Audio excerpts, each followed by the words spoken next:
show. Didn't want to shame the council, but there's the bin, and it is empty. And this is the bin that people have found to be most convenient. Welcome to the glorious Great Britain. Look at all this, folks.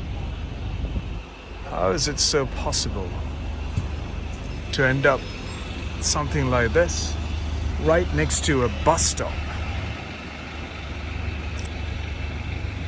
It's very simple. Human behavior is pretty reckless these days.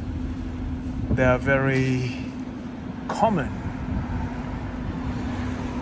in what humans aspire to these days. Like sheep, one drops it, the next one follows it. These sheep are what the whole planet is full of today.